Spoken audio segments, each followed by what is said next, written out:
A footstep in the night. Not on a battlefield, not in a throne room, but in a forest. Barefoot, hunted, breathing heavy, still moving.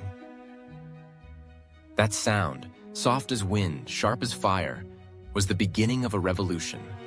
Not one fought with armies, but with faith, with silence, with the unyielding courage of a woman named Harriet Tubman.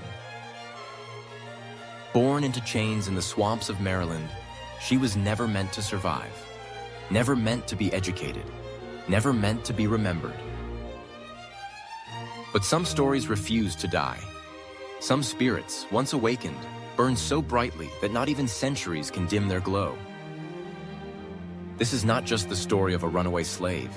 This is the chronicle of a liberator, a tactician, a spy, a soldier of God, a woman who defied the laws of her land to obey the laws of her soul.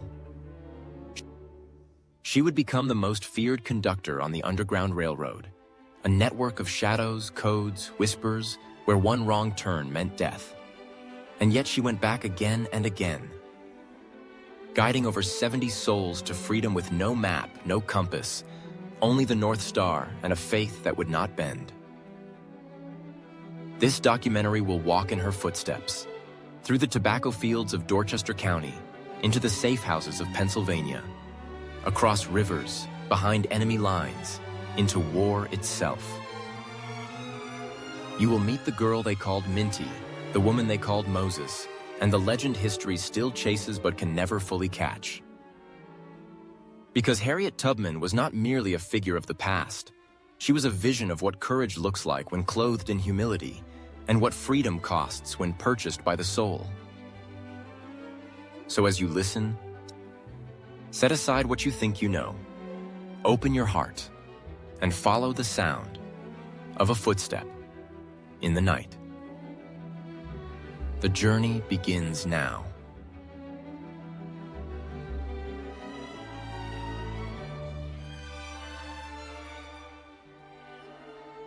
She was born in the shadows of bondage, in a land where freedom was not a birthright, but a forbidden dream. Around the year 1822, in the swampy marshlands of Dorchester County, Maryland, a baby girl entered a world already decided for her. Her name was Araminta Ross, but they called her Minty. She was born to Harriet Green, known as Rit, and Ben Ross, both enslaved. Ben, a timber foreman, strong and respected. Rit, a cook on the Brodess plantation, fiercely protective of her children. But even a mother's arms could not shield them from the auction block. Minty had 8 siblings, and one by one, she watched them disappear. Sold.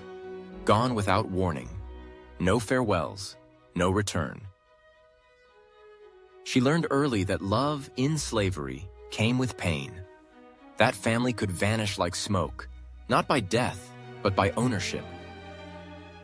By the time she was 5, Minty was hired out to work for neighbors.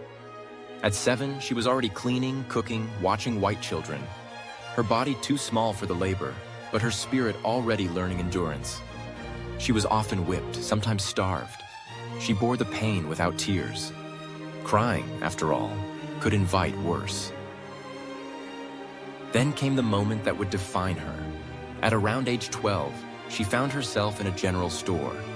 A young man, another enslaved child, attempted to run. His overseer demanded Minty help restrain him. She refused. The man threw a 2-pound iron weight at the boy, but missed. It struck Minty square in the head. She collapsed, bloodied, unconscious.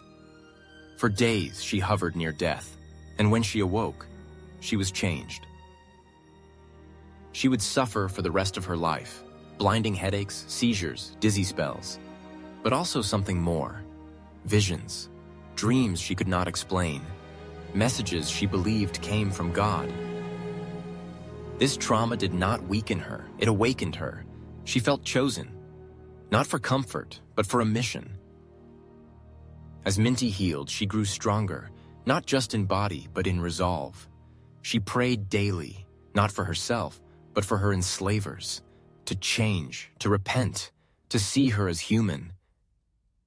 And when they did not, she changed her prayer. She prayed God would kill them. If they would not stop, then let justice fall. And it did. Shortly after, the man who had caused her the most pain died suddenly. She felt no guilt, only certainty that God had heard her. From that moment, her spiritual fire was no longer a private flame. It was a torch waiting to blaze a path through darkness. Minty would take her mother's name, Harriet, as her own, and leave the girl behind. What rose in her place was a woman who would learn to walk without fear. But before she could lead others to freedom, she would first have to walk that path herself. Through the wilderness, through betrayal, through the thin veil between death and deliverance. And that journey was about to begin.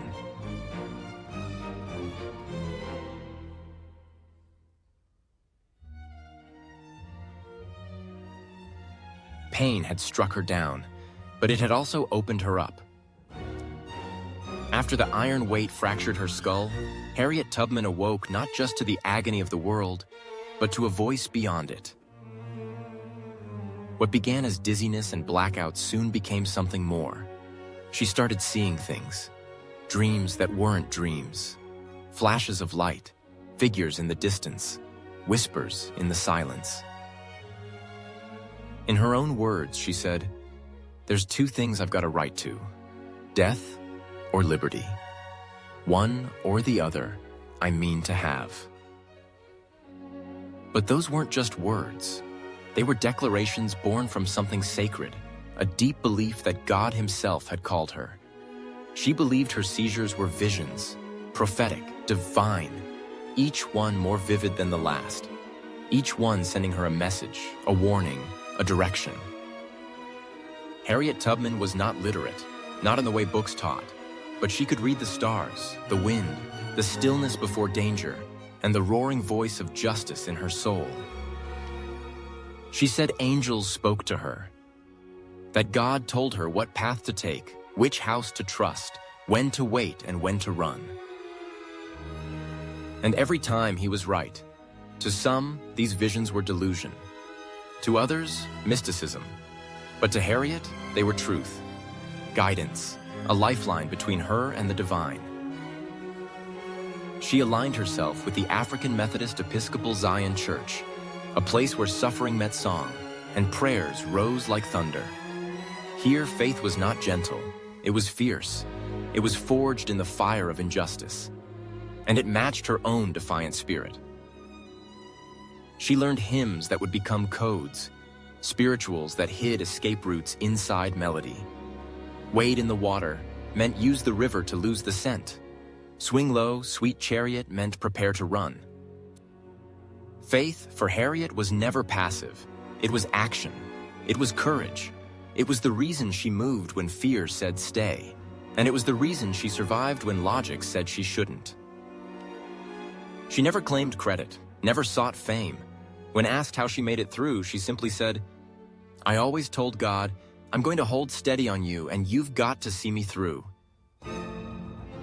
And he did, again and again.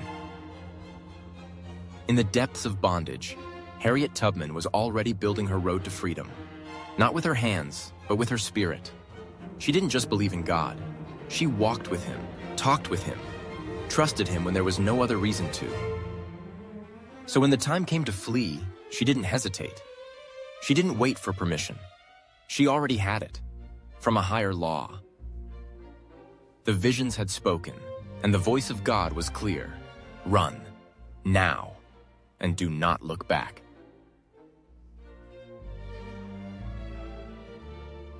It was the autumn of 1849. The air was heavy with fear, and the trees along the eastern shore whispered secrets in the dark. Harriet Tubman had made her decision. She would no longer live in bondage. Not one more day. Not one more sunrise. Not one more lash. She was about 27 years old, a woman of small stature, barely 5 feet tall, but within her burned a fire that no slaveholder could extinguish. Her enslaver, Edward Brodess, had died earlier that year, rumors swirled that she would be sold. Farther south, farther from her family, farther from everything. She would not wait for her name to be listed on a bill of sale. She would choose her own direction. She would run north, toward the unknown, toward the promise of liberty. She told no one, not even her husband, John Tubman, a free black man who had threatened to betray her if she tried to flee. He was afraid. But Harriet was ready. She began the journey alone, traveling mostly by night, navigating through forests, creeks, and back roads. She followed the North Star, her only constant in a world of shifting danger. Each step could have been her last. Patrols combed the woods, dogs tracked scent, slave catchers were paid in blood money, and the fugitive slave laws meant that even free states were no sanctuary. But she moved forward, praying with every breath. Lord, I'm going to hold steady to you. I know you'll see me through. She had help from the quiet heroes of the Underground Railroad, a secret network of abolitionists, free blacks, Quakers, and farmers who believed that no law should be higher than justice. She traveled over 100 miles to reach Philadelphia. The journey took weeks. With no money, no map, only faith. When she finally stepped onto free soil, she later recalled, I looked at my hands to see if I was the same person now I was free. There was such a glory over everything. The sun came like gold through the trees and over the fields, and I felt like I was in heaven. But freedom, she soon realized, was bittersweet. Yes, she was free, but her mother was not. Her father was not. Her brothers and sisters were still trapped in chains.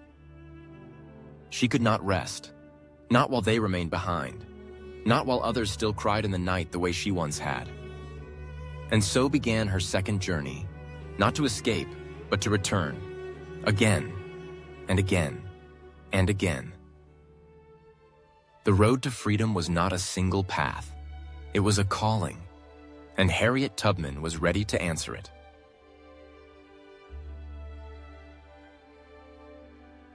Most people escape once and never look back. But Harriet Tubman was not most people. Just 1 year after finding her own freedom, she made a decision that defied logic, challenged fear, and rewrote history. She went back, into the South, into danger, into the heart of slavery. The woman who had once fled through the woods under cover of night now walked into the same forests, this time not to run, but to lead others out. Her first mission? To rescue her niece Kessia, who was about to be sold in a public auction in Baltimore. With help from a free black man, her niece's husband, Harriet devised a daring plan. They bought Kessia at the auction themselves, then spirited her and her children away before the transaction could be finalized. It was bold, risky, successful, and it would be the first of more than a dozen trips south to free her family and her people. She used secrecy as a weapon.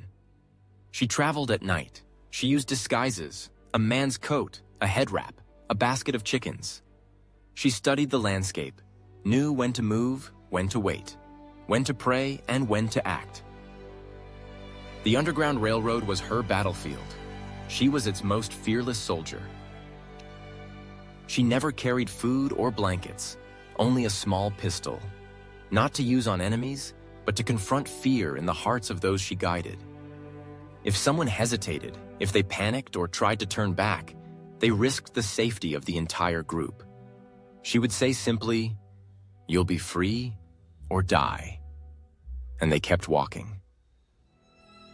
Her presence was magnetic. She gave hope in hopeless places. She sang coded songs to announce her arrival. She changed routes constantly.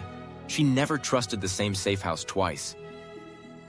And most astonishing of all, she never lost a single passenger. Not one. In total, she conducted at least 13 rescue missions, freeing over 70 enslaved men, women, and children across a decade of peril. Each journey grew more dangerous. Slave patrols tightened, rewards for her capture soared. One wanted poster described her as Harriet Tubman, $40,000 reward, dead or alive. In today's money, that's over $1 million. But no one ever turned her in. Why? Because her legend moved faster than her footsteps. Because she moved like mist. Because she was Moses now. And Moses didn't stop until the people were free. The North knew her as a savior. The South feared her as a ghost. And Harriet? She asked for no praise. She lived in modest boarding houses, worked jobs to fund her next trip. All she wanted was to return. Because freedom, to her, was only real if it was shared. And the road that began with her escape had become a trail carved in faith, footstep by footstep, carrying generations out of the dark.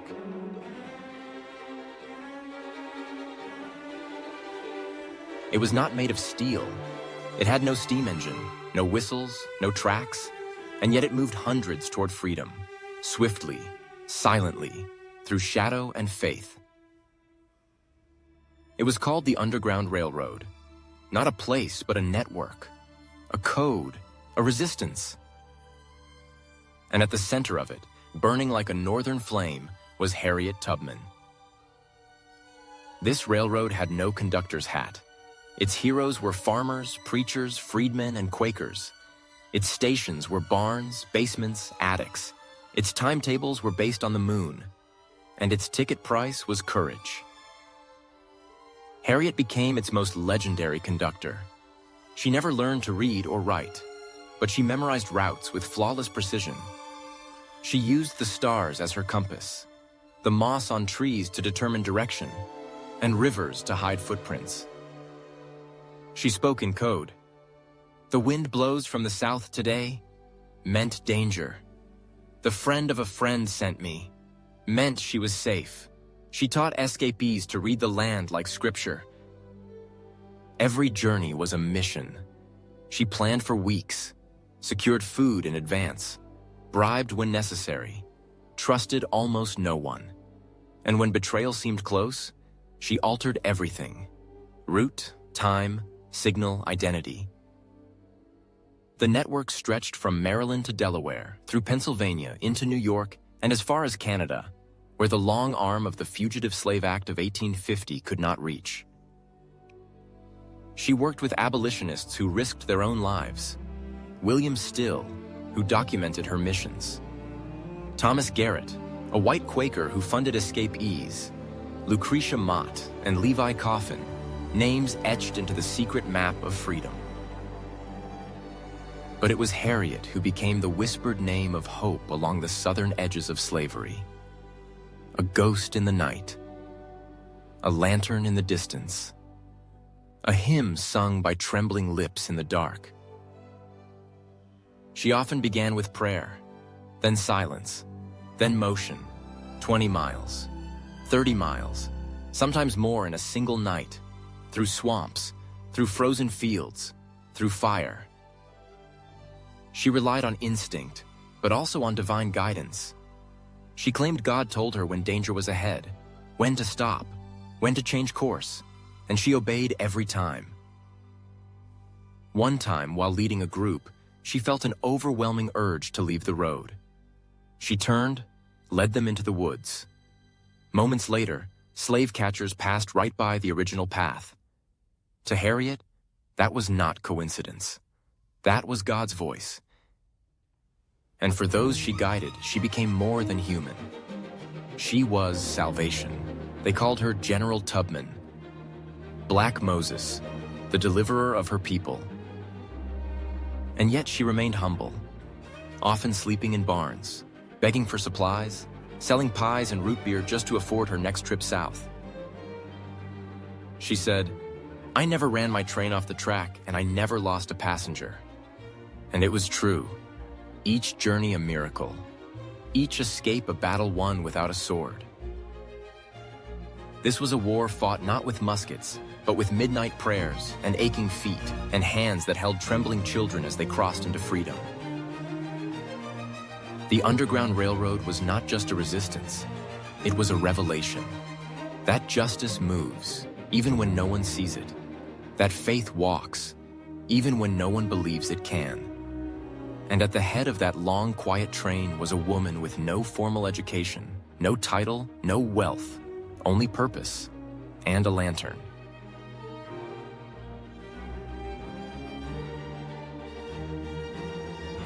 By the mid-1850s, Harriet Tubman was no longer a secret. She had become a ghost in the minds of slaveholders, a phantom figure who slipped through marshes and barns, disappearing with their property under the cover of night. She was everywhere and nowhere. In reality, she was a small, weathered woman with worn shoes and the eyes of someone who had seen too much to fear anything. But to the south, she was terror incarnate. A wanted poster began to circulate.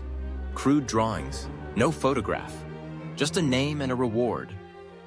Harriet Tubman, wanted, dead or alive. The bounty? $12,000, nearly $400,000 today. One of the highest ever offered for an escaped slave. Slaveholders were humiliated. Plantations were bleeding labor. Whispers spread through towns. She's leading them to the north. She has powers. She carries a gun. She never gets caught. But it wasn't magic. It was strategy. It was divine trust. It was Harriet's unwavering discipline. She timed her rescues with military precision, avoided cities, moved through forests and swamps, waited days, even weeks, before crossing key roads. And she trusted no one who hadn't earned it. Then came 1850, and everything changed. The Fugitive Slave Act passed through Congress, part of the compromise of that year. It declared that escaped slaves could be captured in free states and returned to their enslavers. No trial, no defense, no safety north of the Mason-Dixon line. Even abolitionist strongholds like Philadelphia and Boston were no longer safe. Black men and women, free and fugitive alike, were dragged from their homes, chained, and sold south again. Harriet knew what this meant. She had to push farther, beyond Pennsylvania, beyond New York, to Canada. She called it the Promised Land. The journey became longer, colder, more grueling, but she adapted. She built new routes, forged new alliances, and she warned everyone she rescued, "You're not free until your feet touch Canadian soil." It was during these years that she became more than just a rescuer. She became a symbol, a living rebuke to a nation that wrote freedom in ink but enforced slavery in chains. Southern newspapers vilified her. Northern allies revered her. And through it all, Harriet kept moving. She would sometimes return with her head wrapped, walking with a chicken under one arm, pretending to be an old, senile servant. She would shuffle slowly, eyes lowered, and no one stopped her. Because who would suspect that Moses wore rags? She used songs to communicate danger. She used prayer to sharpen her mind. And always, she carried her pistol, not to kill, but to demand silence. Because one scream could end everything. And yet, no one ever turned her in, despite the bounty, despite the law, despite the danger. Some were afraid, some were inspired, but many, especially the Black community, enslaved and free, protected her like a sacred flame. She once said, "I was the conductor of the Underground Railroad for 8 years, and I can say what most conductors can't. I never ran my train off the track and I never lost a passenger." In a time when one misstep meant death, Harriet Tubman led with a courage so precise it felt holy. And the more they hunted her, the stronger she became. She wasn't running anymore. She was leading, with a bounty on her head and the prayers of a people at her back.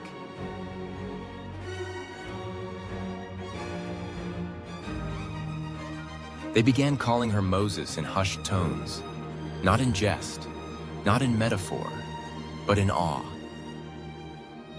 For in an age of bondage, in a country torn between profit and humanity, Harriet Tubman became the deliverer.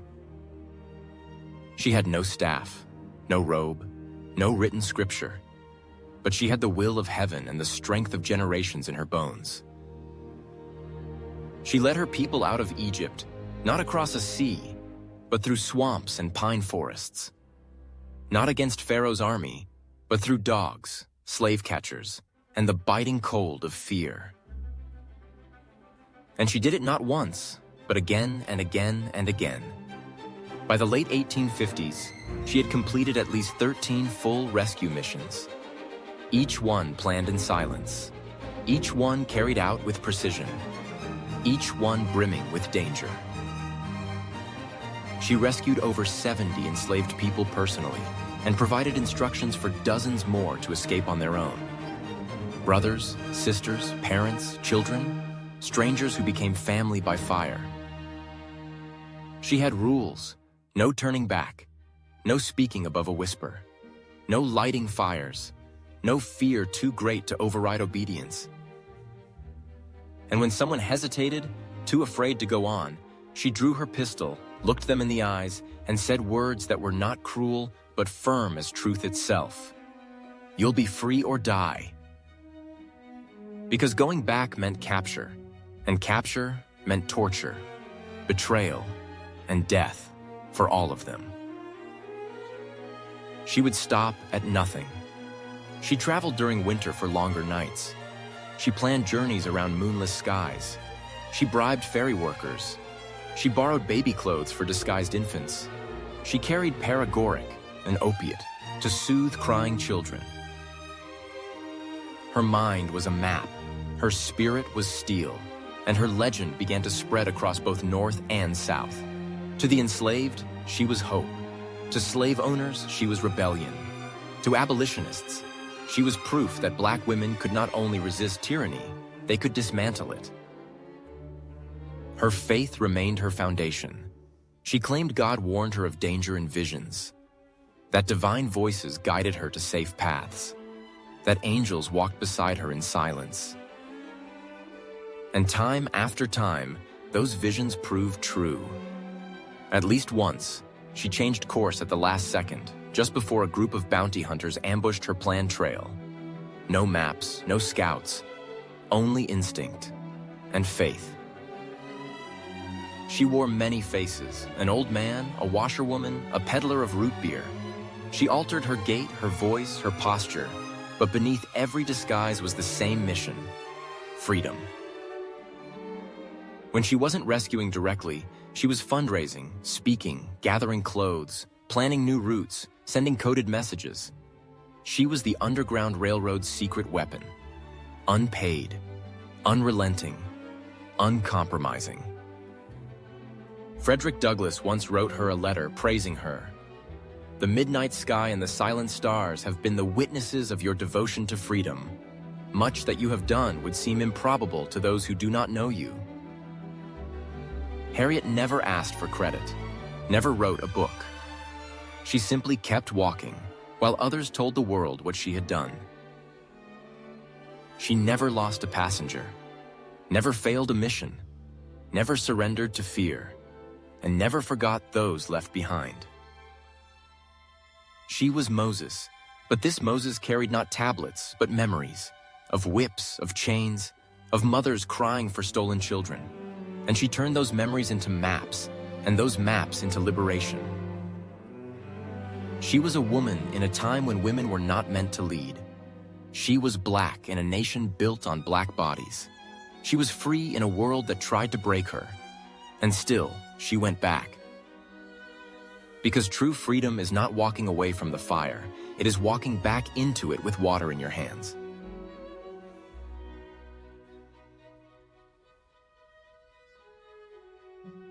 She had already walked hundreds to freedom, but her mission was far from over, because Harriet Tubman was not just a conductor. She was becoming a force, a voice, a storm rising beneath the surface of America's conscience. In the North, abolitionist networks were growing louder. Newspapers, churches, town meetings. Each gathering stoked the fire for emancipation.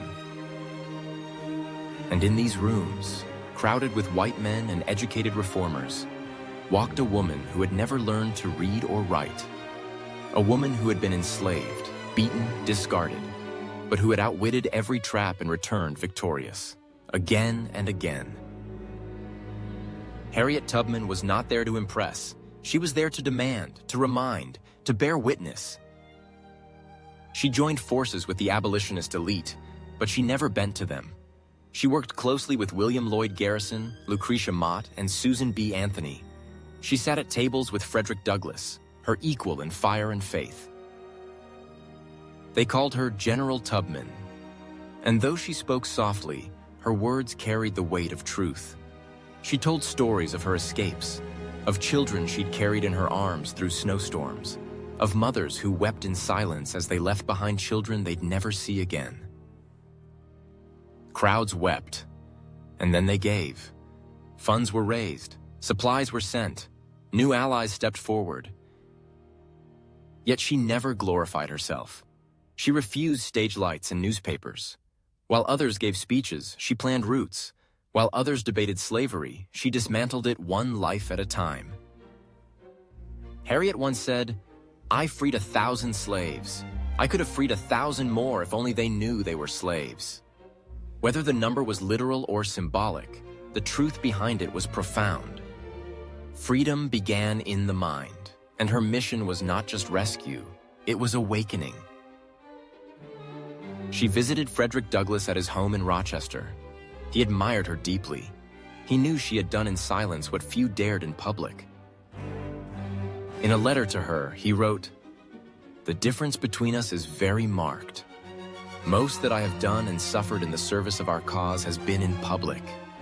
You, on the other hand, have labored in a private way. I know of no one who has willingly encountered more perils and hardships to serve our enslaved people than you." She never sought his praise. She only asked for help. Money for her next mission, clothes for children she would soon carry across state lines, shoes for mothers who had worn nothing but calluses. She also supported John Brown, a radical abolitionist who believed slavery could only be ended by force. Though she did not endorse violence, she admired his commitment. They shared strategy, code, vision. He called her General Tubman and tried to recruit her for his planned raid on Harper's Ferry, but illness prevented her from joining. When the raid failed and John Brown was captured and hanged, Harriet mourned. She called him a martyr. She believed the war had begun, and she was ready. By the late 1850s, the lines between North and South were cracking. Compromises were crumbling, and the whispers of war were growing louder. Harriet Tubman stood in the center of that storm, not a politician, not a general, not a president, but a woman with battle scars of a different kind, and a mission no law could extinguish. She had made herself known, not with fame, but with fire, not with speeches, but with footsteps. And soon, the nation would need more than words. It would need her again, this time on the front lines of war.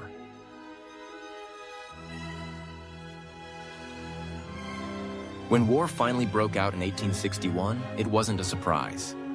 It was a reckoning, an answer to centuries of silence, and Harriet Tubman was ready. She had fought her war long before the first musket fired at Fort Sumter. Now the nation would join her, and she would not sit quietly on the sidelines.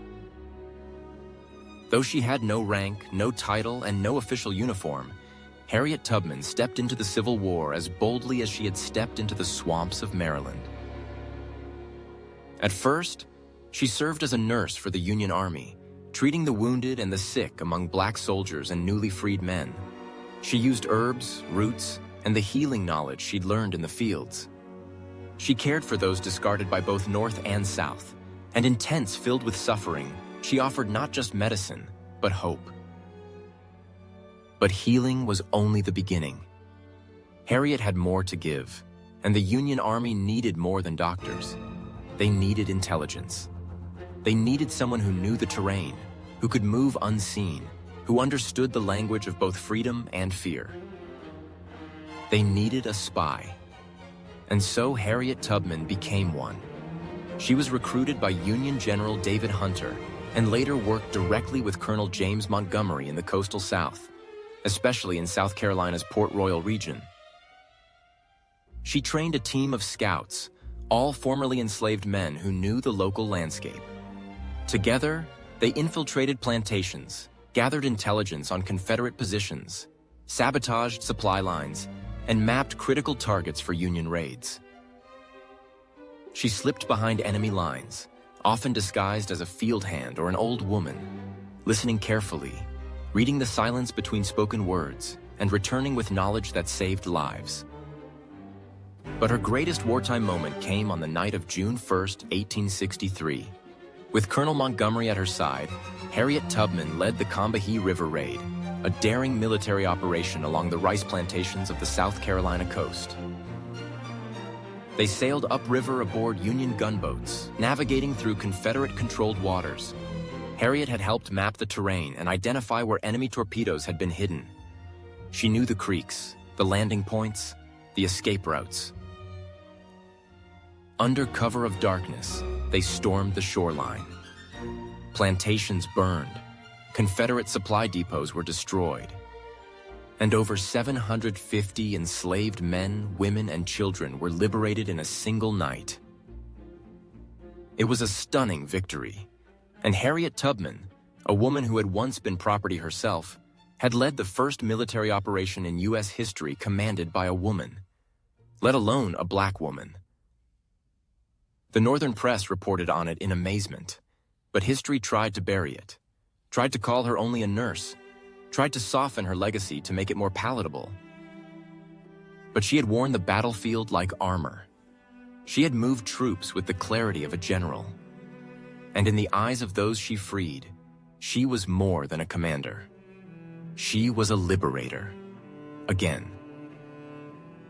Yet despite her heroism, Harriet Tubman was never formally paid for her work as a scout or spy. She had to fight for decades just to receive a veteran's pension. But she never complained, because she hadn't gone to war for recognition. She had gone to finish what she had started. From the shadows of slavery to the front lines of freedom, Harriet Tubman had transformed. From conductor to soldier to living legend. And as the war thundered on, she prepared for the world that would come after. A world she hoped would be new, better, just. But the battle for dignity was far from over, even for a hero like her.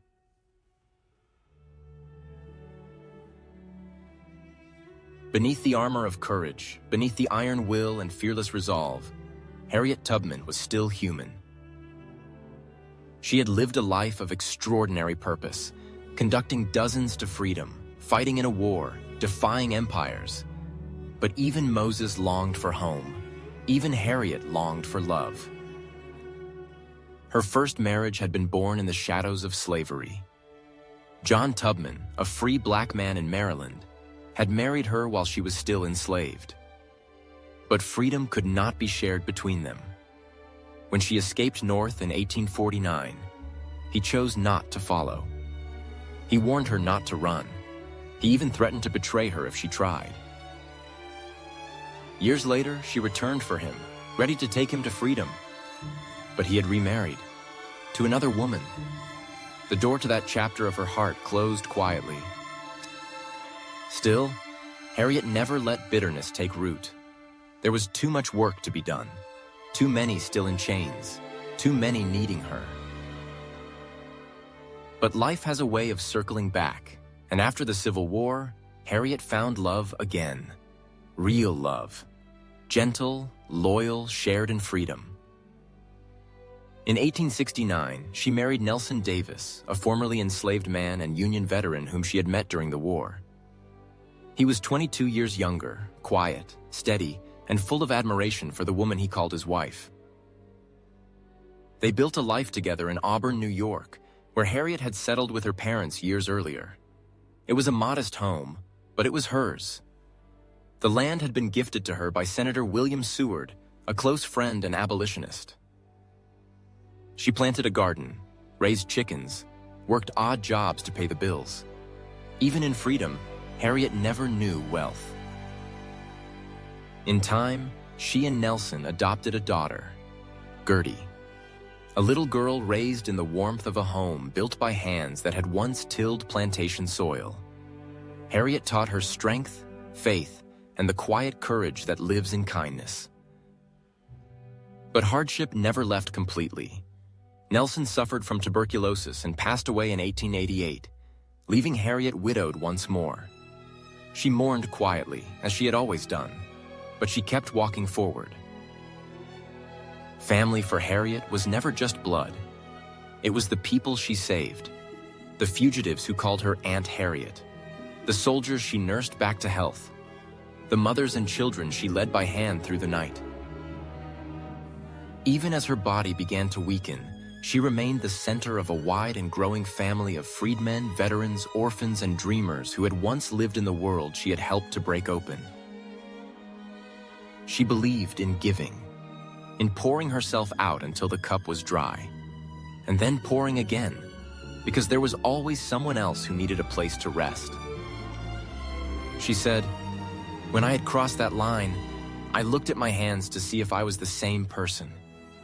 There was such a glory over everything, but in truth, she was never the same. She had been reshaped by love, by sorrow, by sacrifice." Harriet Tubman had liberated hundreds, but in the quiet of her later years, she found something even more profound: a family of her own. Born not from safety, but from survival. Not from chance, but from choice. And though loss would come again, it never dimmed the light that she carried forward.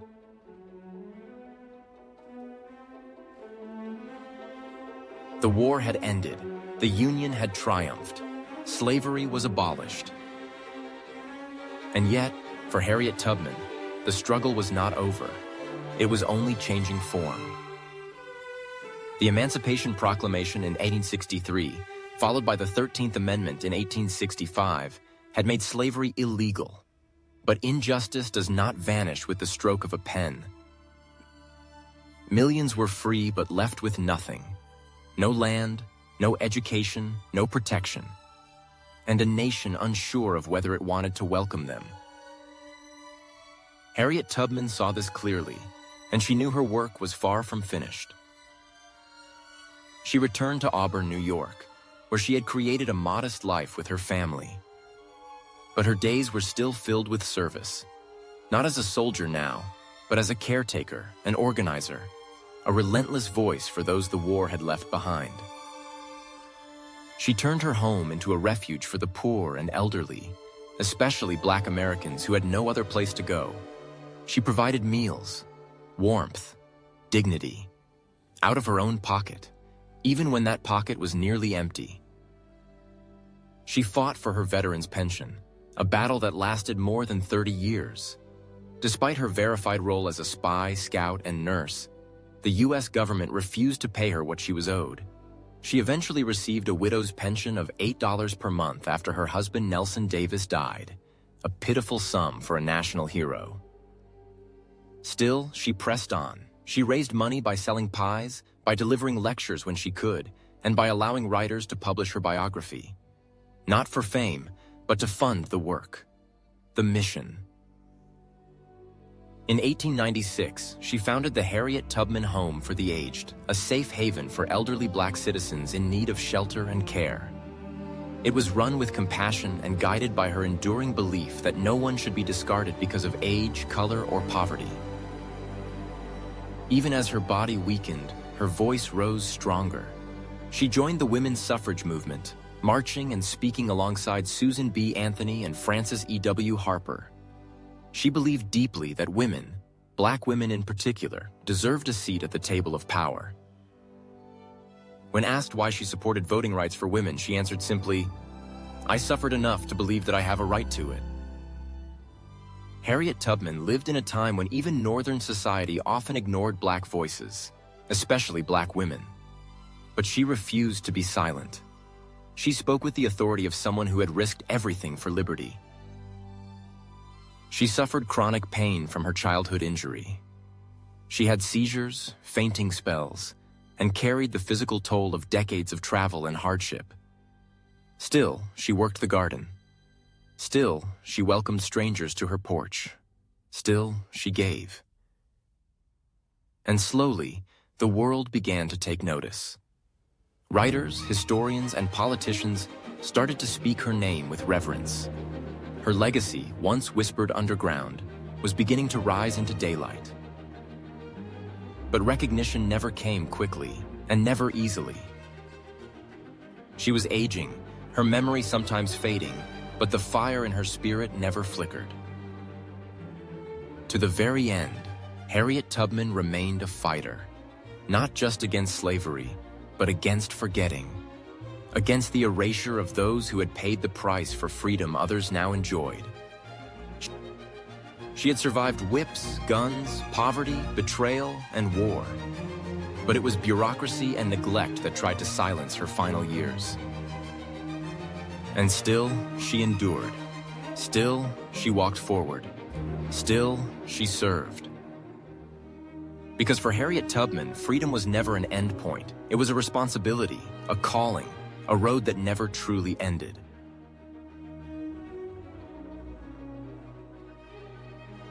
The final chapter of her life was written in quiet perseverance.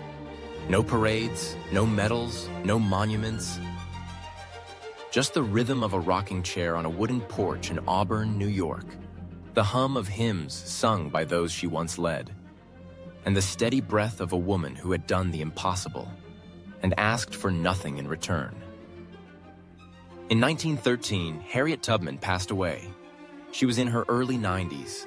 Her last words were spoken with the same calm certainty that had guided her through battlefields and backroads.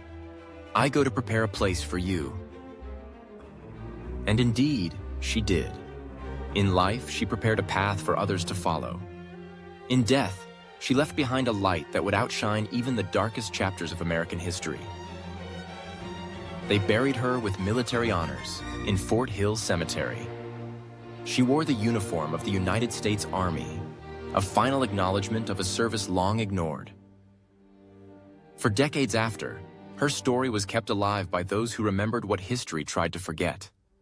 Black families, abolitionist descendants, freedom-loving Americans who knew that courage has a face, and its name was Harriet. In time, the world began to awaken. Her name appeared in textbooks, her story told in schools, her face etched into murals, into monuments, into memory. She was honored with schools, parks, ships, and bridges bearing her name. She was featured on a U.S. postage stamp in 1978, the first African-American woman to receive such an honor. In 2016, the U.S. Treasury announced that Harriet Tubman would replace Andrew Jackson on the $20 bill, a symbolic triumph. The face of a woman who was once a slave replacing the face of a man who had owned them. Though the redesign was delayed, the message had already been written. Her legacy could no longer be contained. But Harriet Tubman's story isn't made of ink or marble.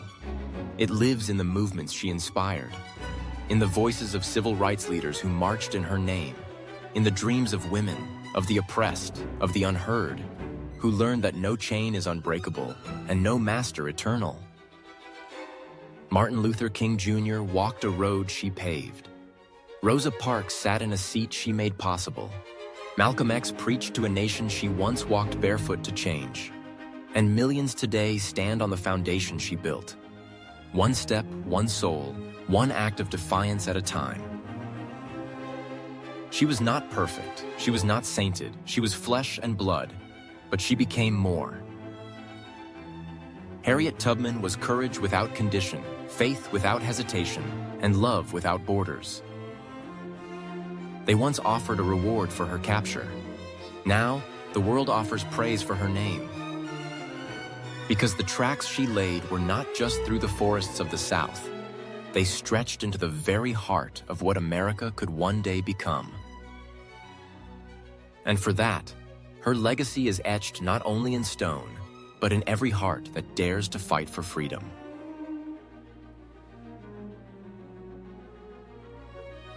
In the stillness of history's long corridor, her footsteps have never truly faded. They echo, steady, resolute, across every field where injustice once reigned, across every heart that beats for liberty. Harriet Tubman did not merely escape. She did not run for herself. She ran so others could walk. She walked so others could march. She marched so others could rise. She was never just a fugitive. She was a leader, a warrior, a conductor of freedom's rhythm. Her lantern lit paths that the world tried to keep in darkness. And with each soul she guided to liberty, she reminded us of a truth too powerful to be buried, that even the most broken chains cannot silence the will of a determined heart. Harriet's life was not a story told in comfort. It was carved in pain, in sacrifice, in relentless courage. She gave all she had, her health, her peace, her safety, and still gave more. In 1913, as the world moved toward modernity, she closed her eyes for the last time, but her legacy did not rest. It marched onward, into classrooms, into courtrooms, into movements led by those whose voices she helped unshackle. Her final words, whispered like scripture, were, "I go to prepare a place for you." And perhaps she did, not only in the realm beyond, but here, in every act of defiance against oppression, in every protest for justice, in every dream for a freer tomorrow. Today, we see her image rising from currency proposals to marble statues. But she is not a symbol to be admired. She is a call to be answered. We are the inheritors of her struggle. We are the torchbearers of her light. And as long as we walk the roads she once risked her life to pave, the footsteps continue. Remember her, honor her, act like her. Because freedom is never truly given, it is claimed, step by step, voice by voice, generation by generation. And in the quiet of the night, if you listen closely, you might still hear her, guiding us forward, still walking, still leading, still free.